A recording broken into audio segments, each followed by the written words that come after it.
আসসালামু আলাইকুম, কেমন আছেন সবাই? আশা করছি সবাই ভালো আছেন। আপনারা দেখতে পাচ্ছেন আমি একটি আমের ফ্যাক্টরিতে আসছি। ফ্যাক্টরি বললে হয়তো অনেকে হাসবেন বা আমার কথাতে গুরুত্ব দিবেন না, তো আমি এটাকে ফ্যাক্টরি বলবো।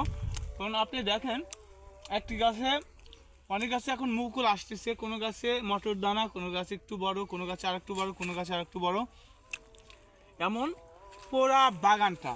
এবং কিছু আমের প্যাকেট অলরেডি প্রক্রিয়াজাতকরণের কাছাকাছি প্রায়। সমস্ত বাগানে একই পরিস্থিতি। তো অবশ্যই আপনার এই কথা আম দেখে বুঝতে পারতেছেন যে এটাকে আমি ফ্যাক্টরি বলে ভুল করিনি, তাই না?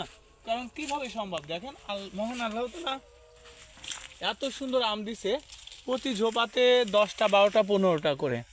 তো অবশ্যই সেই উদ্যোক্তা ভাইকে আমি অসংখ্য ধন্যবাদ জানাই, কারণ তার এই উৎপাদনে আমাদের দেশের যে আম অফ সিজনে আমের যে একটা চাহিদা বা নতুন একটা আমের কালেকশন অফ সিজনে ভোক্তা পর্যায়ে যে আম পাবে, তো এই জন্য অবশ্যই তাদের একটা রিজিকের ব্যবস্থা করে দিচ্ছে যে উদ্যোক্তা ভাই, তাকে অসংখ্য ধন্যবাদ জানাচ্ছি।